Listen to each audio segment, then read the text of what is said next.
All right.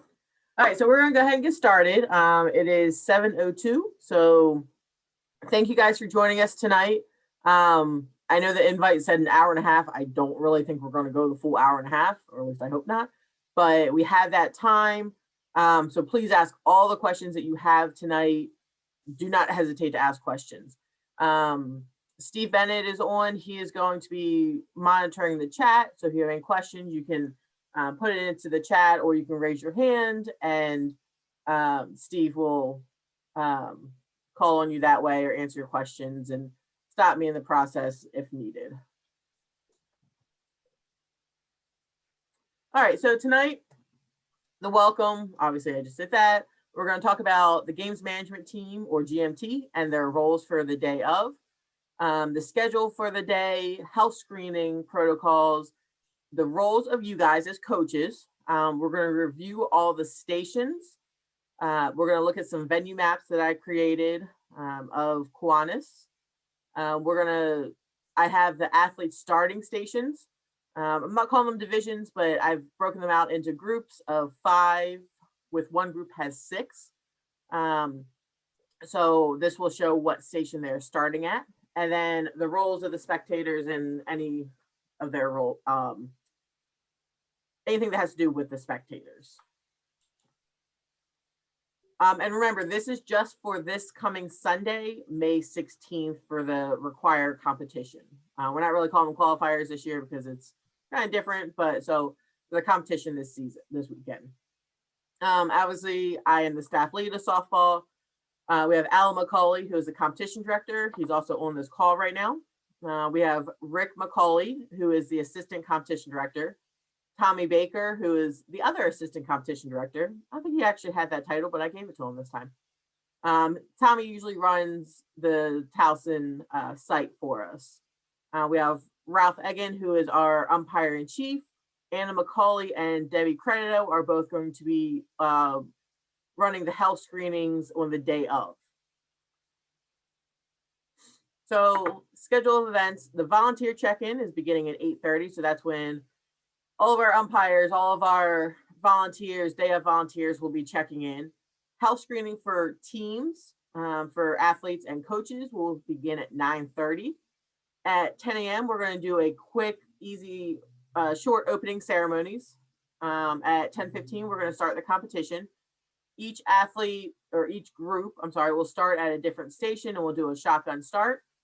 And then at 12:30 is the estimated time of the conclusion of the competition, since they're only going through one round of the stations this weekend.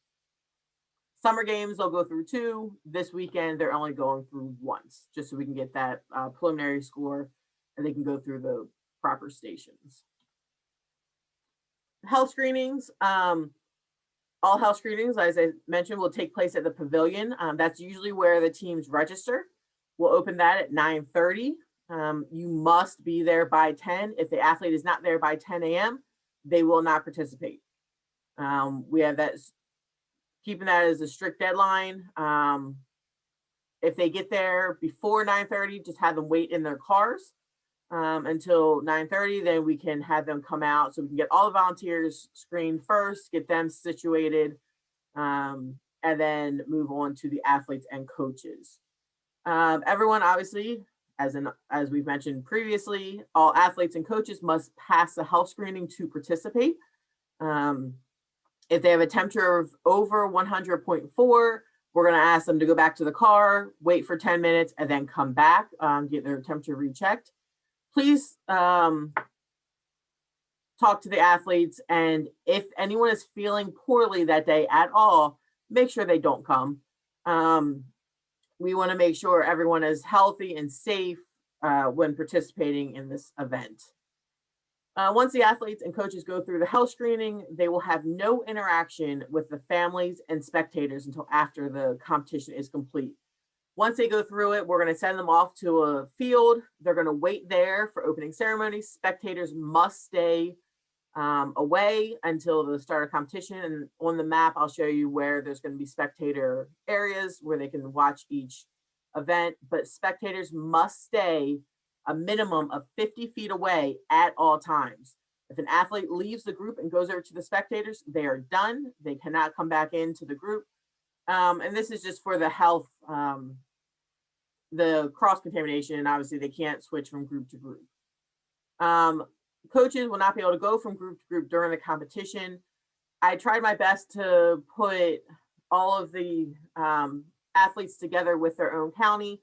There's a couple that are not with their county, but for the most part, Hartford is pretty much together in 2 or 3 groups. Anne Arundel has, I think, 2 groups. St. Mary's is in, I think, 1 group, possibly 2. One athlete might have gone to a different group. But I did my best to keep everyone together in their counties so that the coaches can pick a group and move along with them. If they don't want to stay with the group, then they can stay with the spectators and stay the 50 feet apart from the groups. Any questions on the health screening? If you see me looking to the side, I have your faces on my other screen. So I'm just looking at you guys. All right, so coaches' roles for the day. Some of this I just mentioned. As in all of our competitions, there will be no coaching during the competition. So if an athlete is on the field participating, say in the pitching, you cannot be on the sideline yelling at them to take a step or to do something specific. There's no coaching during the competition. If you want to stay with a group, you must stay outside the field at all times. You are not allowed to step foot on the field at any point. If there's an emergency or anything like that, obviously we'll allow it. But for the most part, we need you to stay off of the fields. You can follow the group, but can't move from group to group.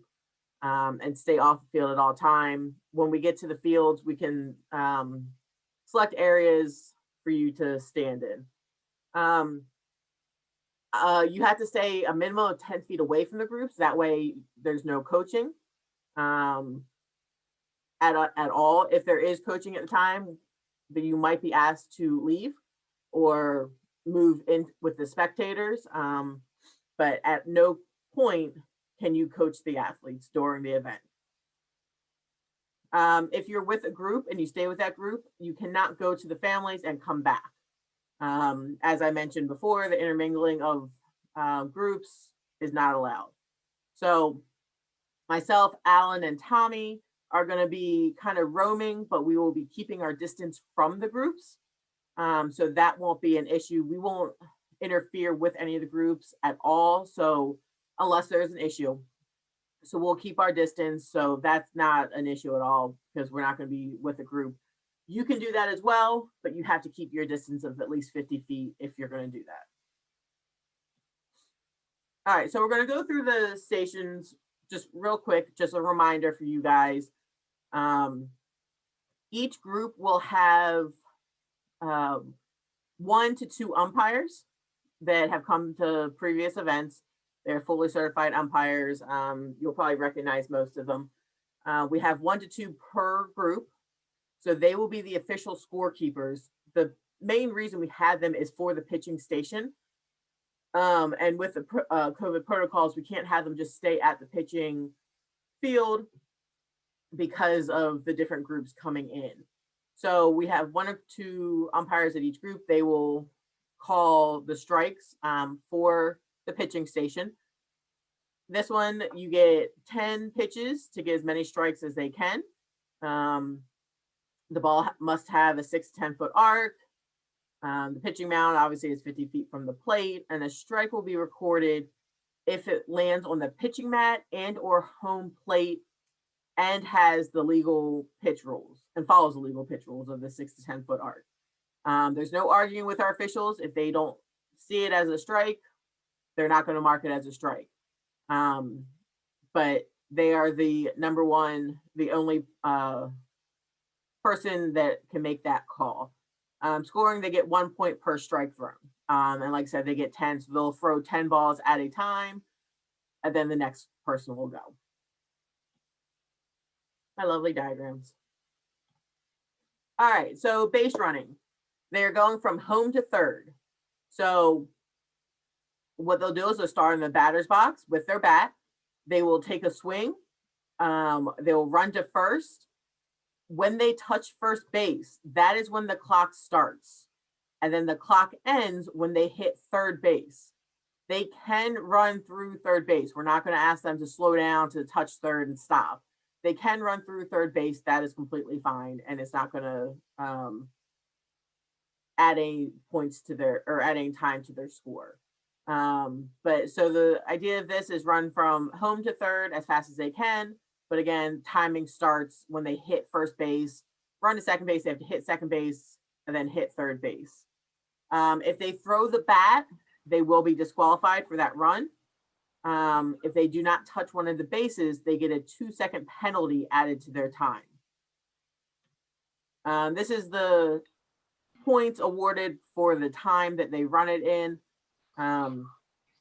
They get 2 attempts to run, so they'll run twice.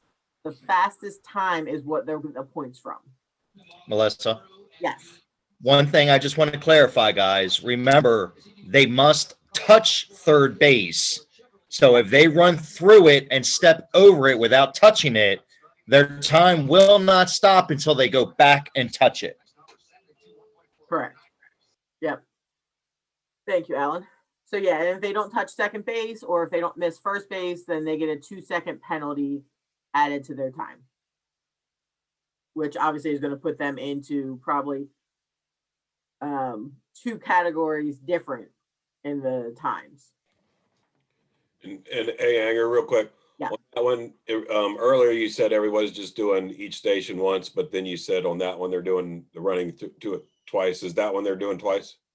So going through each station once, in the base running station, they go 2 attempts. Gotcha. And their fastest time is what's scored. Cool. Thank you. Yep. All right, the hitting for accuracy.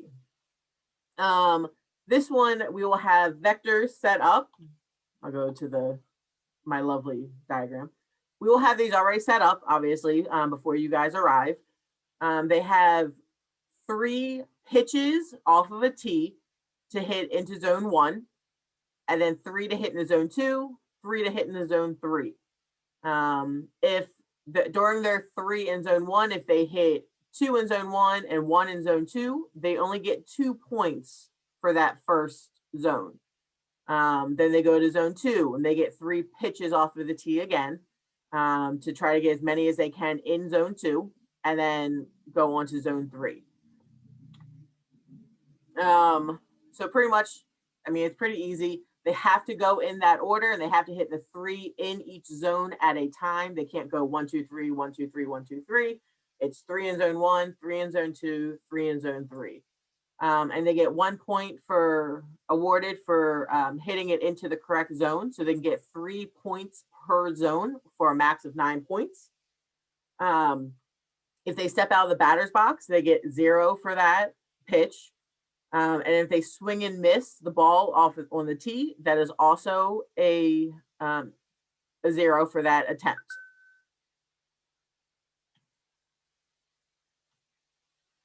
All right, the hitting for distance station. This one is going to be on the big field where the unified teams usually play, because it is a larger field and there's plenty of room out there if the athletes hit it far. For this one, they walk up to the batter's box. They get 5 hits off of a tee to hit as far as they can. The ball is measured where it first touches the ground, not where it ends up rolling, where the ball first touches the ground. As I said, they get 5 swings, and each zone is measured 50 feet from home plate. Every 50 feet will be a different zone. They get 0 points for a swing and a miss. They get 0 points if they hit it into the foul territory. If in the air it hits into the foul territory for the first bounce. If it bounces in and then rolls out, it still counts. It's just off of the initial hit on the ground. Zone 1, they get 1 point. Zone 2, 2 points. Zone 3, 3 points. This is just how it's set up, how it looks. Pretty easy. I saw we had something in the chat, but I didn't see what it was. Yeah, Ronaldo was asking about from the tee, with the adjustment of the height of the tee. Would that be the umpire doing that, or is there a designated volunteer there to adjust the tee for the height? If the athlete can do it, that's great. If they need help, then one of the volunteers or umpire can help them. And Howard County is in phase 2. So we don't need to do all the sanitation, which is amazing. And so they can actually, the umpires can touch it as well as the athletes can touch it without it being sanitized, which is going to make the day go a lot smoother. Yeah, and Nancy Castaldo asked how many balls. I'm not sure, Nancy, if you want to unmute yourself and clarify what you're asking there. She's still connecting to audio. She's been connected to audio since I let her in. They get 5 pitches off of the tee, so 5 hits off of the tee. A swing and a miss does count as an attempt, so they get 5 attempts at hitting it, and then the total points for the 5 balls get added together. Does that answer it, Nancy? Yep, she said okay, so I think Perfect. that clarified it. Thanks. Yeah. All right, the throwing station. So the throwing station, they will hit it off at 2 targets. I'll go to the, all right. So they will start in the outfield at the X up at the top of the screen, top left corner of the screen. They will take 2 balls and try to hit each target, sorry. So they'll take first 2 pitches, first 2 balls, they will try to hit the target at second base. They'll take the next 2, try to hit the target at third base. They get 5 points for hitting the target in the air. They get 3 points with bounce before it hits, and it can bounce about 3 or 4 times before it hits. That's fine. As long as it hits the target, they will get 3 points. They get 1 point for hitting, for the ball rolling between the cone and the target. They'll get 1 point for that as well. All those points get added up at the end for that. So once they go those 4 throws, they'll run down to home plate and throw down the third baseline. And they will try to throw as far as they can. They get 2 balls to throw as far as they can. Again, same as the hitting for distance, where the ball first lands on the ground is what zone they will get the points for. If they throw it and it lands in zone 1, they get 1 point, zone 2, 2 points, zone 3, 3 points. I went to Anne Arundel County last night to go through this. We only had 1 athlete throw into zone 3. Anywhere after that 100 feet counts as zone 3. And I don't really see too many of our athletes. There's going to be a few, but I don't see too many athletes throwing past 100 feet because that is a pretty far throw. So they will get added up for those 6 throws. They get that added up for their final score for the throwing station. All right, so moving on to the venue maps. Any questions about the stations before we move on? All right, I know I'm moving through these pretty fast. I don't want to take up too much of your time because, especially with that, because we have gone through that before. So you can see we have 5 fields. Each one of our fields that they are giving us is going to have a different station on it. So they'll just rotate around, which will make the day go a little bit longer for the walking from station to station. We ask that each athlete brings their own bat, and they don't need a glove. They just need their own bat to bring with them to, and they'll bring them from station to station. Obviously, they'll only need it for 2 of the stations, but we ask them to bring it with them all around so that they have it with them from the beginning. The pavilion, as I mentioned, is where we're going to have the check-in and the health screenings. You can see that by the little triangle with the red outline in the middle of the screen. That's where the check-in is going to be. Then we have base running back on field 12. We have the throwing station on field 6. And just to give you an idea, the throwing station on field 6 is going to be the field that has the big announcer's booth and all that. So that kind of gives you that idea, which is right next to the pavilion. Field 7 is going to be the hitting for accuracy. Field 9 on the other side of the rec center is going to be for pitching. And that is going to be 50 feet from the field. They'll have it marked and everything for you. And then field 11, as I mentioned, that's the field that we usually have the unified teams play on because it is the largest field. That is going to be the hitting for distance. It is going to be a lot of walking for the athletes. All the athletes should be okay with that. If they're playing softball, they should be used to the moving. The biggest walk is going to be from field 11 to 12. That is obviously the longest distance because they'll have to walk down the parking lot. I don't remember if there's a path right here. I think there's a hill and there might be a little path. Some of the athletes might feel more comfortable walking around, and that's fine too. We just ask everyone that they stay together.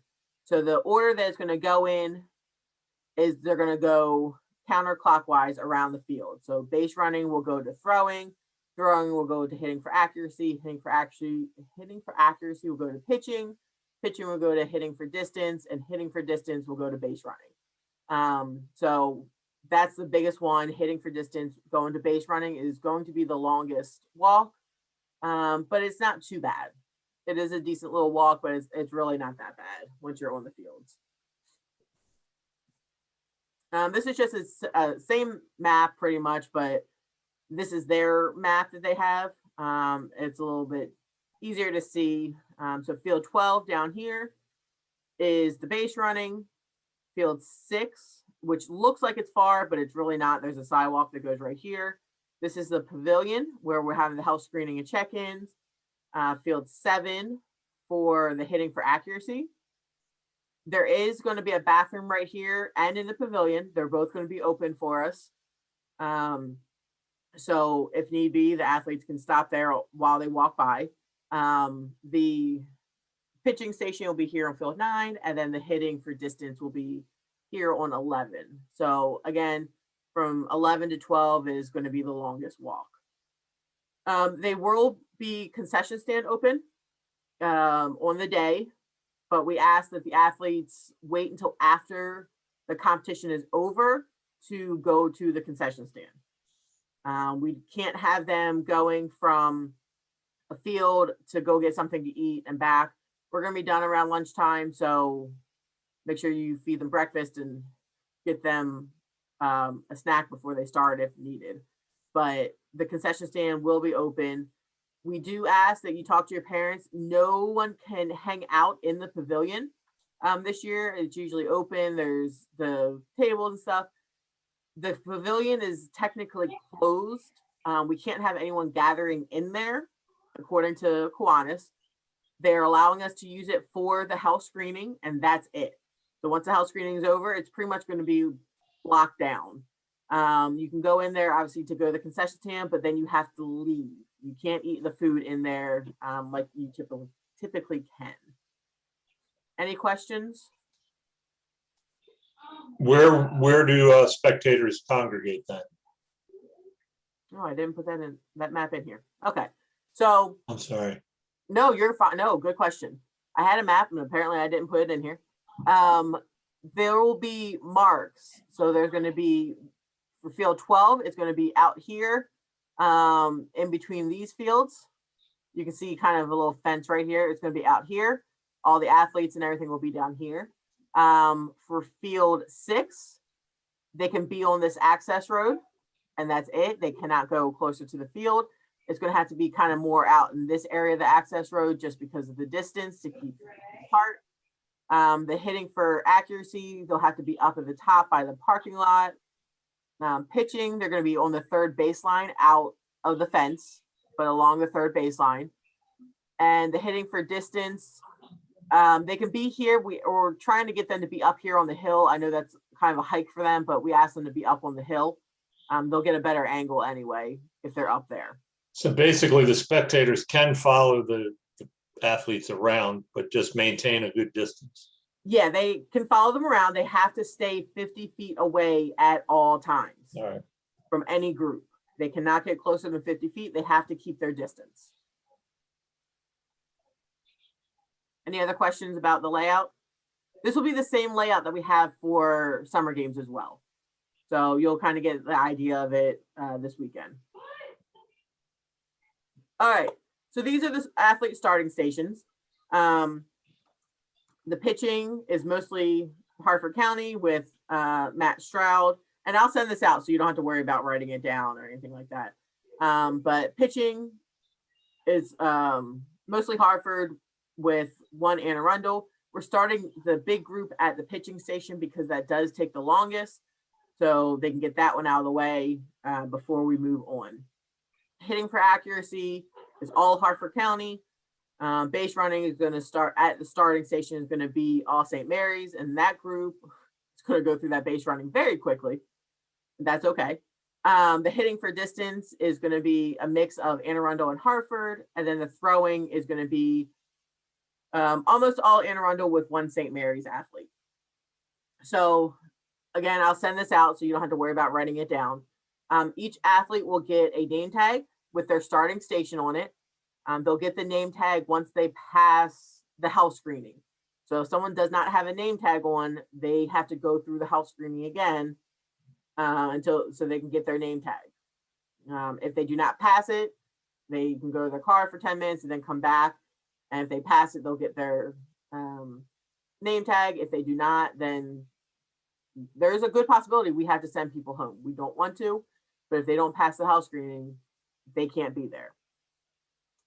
As I mentioned, each group will have 1 to 2 umpires with them as the official scorekeepers walking around with the groups, keeping score. And there, each group will have 1 to 2 other volunteers as well to help with all of the needs of each station.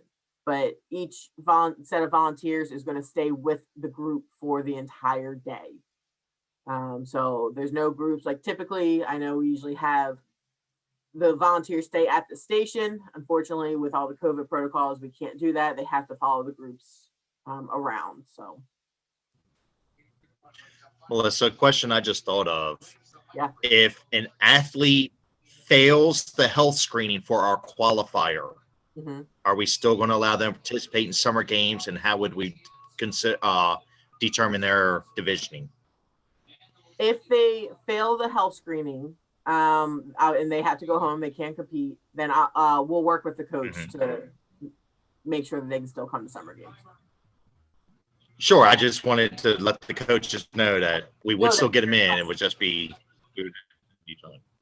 yeah. They have to attend this qualifier. If they fail or if they're sick for the day, I will work with the coaches to figure out a way to get the scores. But for the summer games, they are going through 2 rounds of the station. So they'll go through 1 round, they'll get a lunch break, and then they'll go through a second round. So that first round, during that break, we'll use the scores from the first round to re-division for the final medal round, just like we do for our typical skills every year at summer games. We're going to use that same protocol for this as well.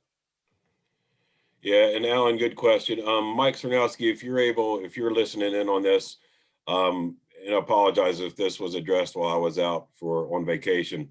During the screening process, from the protocols that we had earlier, it was if they have a temperature or whatever, or feel bad, or have been in contact or whatever, they would have to go back and get an okay clearance from the doctor that they don't have COVID or whatever. Is that still the case, or has anything changed with that? No, the protocols that the areas have been using for their practices are essentially the same as the protocols here, and none of that has changed with anything. So. Yep. Thank you. So again, as Anger said, and Alan's question is, if a situation arises where they get screened and say it's a temperature situation, they have the 5 minutes to get a cool down or whatever and get a recheck. At that point, if it's still no or whatever, we'll follow up with the coach to let them know what the next steps are. And if they do fail that health screening because they answered yes to one of the questions or the temperature, they do have to leave the premises. They can't just sit in their car and watch. They have to leave the premises. They can't walk around at all. We need them to actually get in their car and leave. So Yeah, and I think as we've stated before, good point, Anger, is, have whoever's transporting them ask those questions before they get to the venue. Yeah. Make sure that the answers are accurate and are allowing them to participate. And then we'll do a final check on that on site as well. But, if they're already feeling bad or have been in contact with someone with COVID, they shouldn't be coming at all. So just ask those family members or whoever who's transporting the athletes to ask those questions and do that screening prior to arrival. And then we'll do a double check on site. yeah, make sure that the athletes are telling the truth. Like if they've been in contact with someone, they think that they've been in contact with someone, but they want to come and participate because they want to come to summer games. We will work it out. We just can't risk them coming and infecting more people if they think they've been in contact.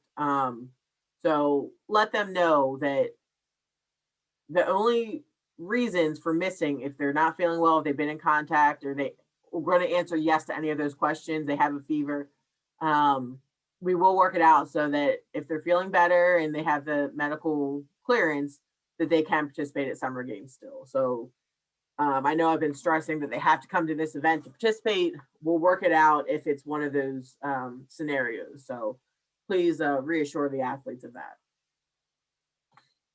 All right, the spectators. And I've kind of mentioned this already, but I'm going to say it again. They need to stay at least 50 feet away from the groups at all times. As George asked, they can follow the groups from station to station, but they must keep that distance at all times. They cannot come up to the athletes. They can't talk to them. They need to stay 50 feet away at all times. And that's once the athletes and coaches get screened, that interaction with the family members and our spectators is done until the end of protocol, until the end of the competition. There's no intermingling at all during the competition. And I know I'm repeating myself a lot with that, but it's very important that they stay away, and they know they need to stay away at all times. Anger, along those lines, is there a limit on the number of spectators that can hang out together to watch?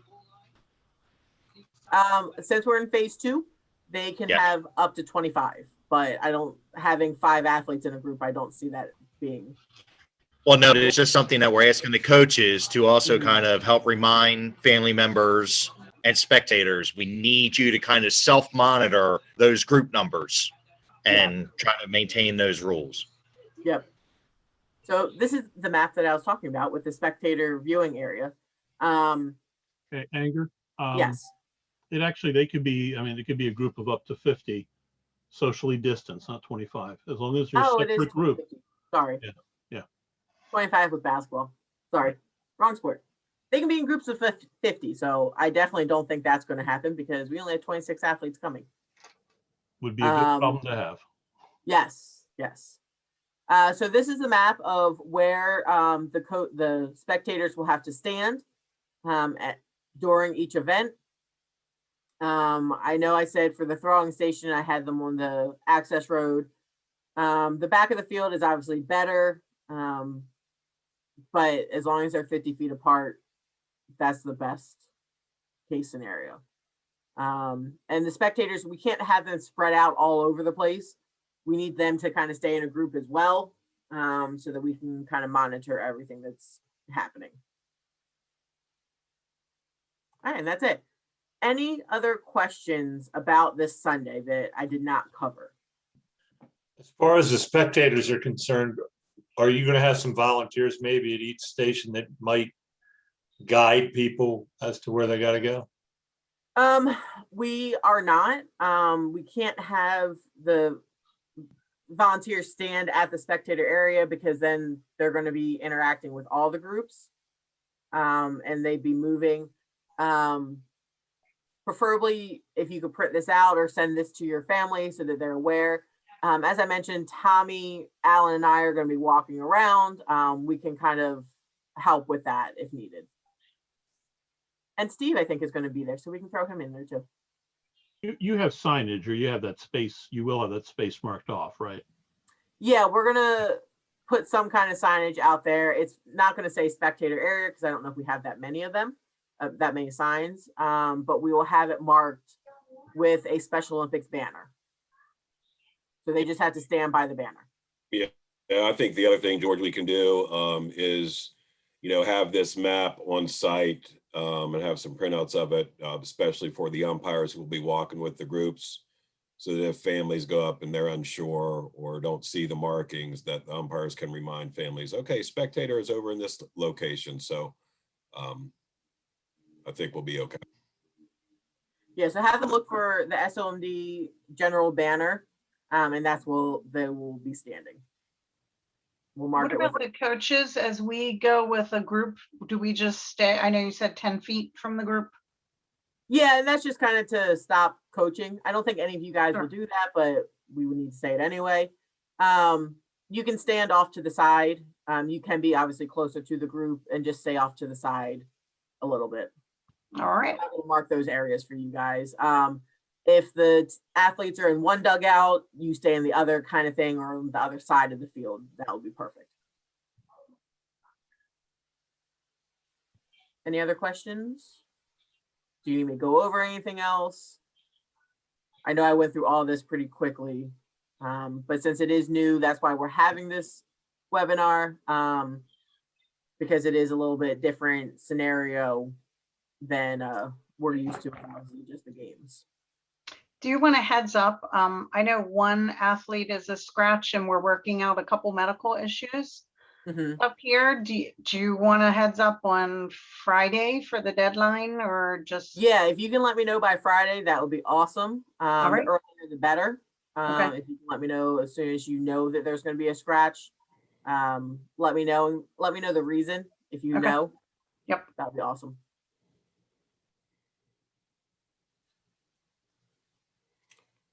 There's nothing else coming in on the chat. So All right. Melissa, did you see my chat real quick? No, I don't have the chat open because it's in the middle of my screen. Okay. We'll talk later.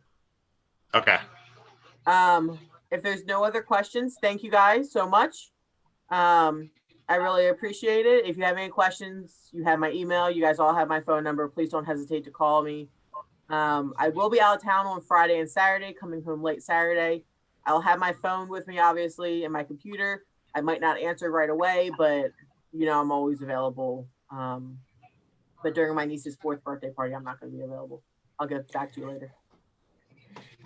So if there's no other questions, have a great night. Hey, it only took 40 minutes, half the time I told you. So have a great night. I will send this out with the recording by tomorrow morning. Please work with your teams to give them all this information, and remind them that the health screening time is only that half an hour time. So it's getting everyone in. Please make sure no one is late. If they're late, there's a very good possibility they're not participating. So yeah, and push and that. also, yeah, I don't want to embarrass Melissa or Alan on the call, but I do want to acknowledge their work as a sports management team to come up with these skill stations, and others on the management team. I think one of the names Nancy. was involved. Nancy, yep. So, thinking outside the box, creating an opportunity for the athletes to have an experience, although it's not the team competition that we hope we could have, it is something. And I think it's really creative and a good thing that can be used in future activities as well. And with that being said, also appreciate you guys as coaches being flexible, taking, out of the box concept and giving the athletes the opportunity to try this year and get back in the swing of things. So, just kudos to everybody for giving this opportunity to the athletes. It took a lot of work, and just kudos to everyone for pulling this off. Yeah, thank you, Steve. And just kind of echoing Steve, I know this year is crazy and it's really different, and the athletes might not be the biggest fan of this, and I know they all want to go back to the games. I do too, but this is something that we were able to do. And so thank you guys for putting in the effort still to help train your athletes so that they have something. Because for a lot of our athletes, they tell me all the time, this is all they have. And so being able to provide this for them, even if we only had 5 athletes coming, I'd still put this on. Wouldn't be as big, but I'd still put this on just so those athletes can have something. So on that note, thank you guys so much. Have a great night, and I will see you guys Sunday. See you guys. Thank you, everybody. Good night.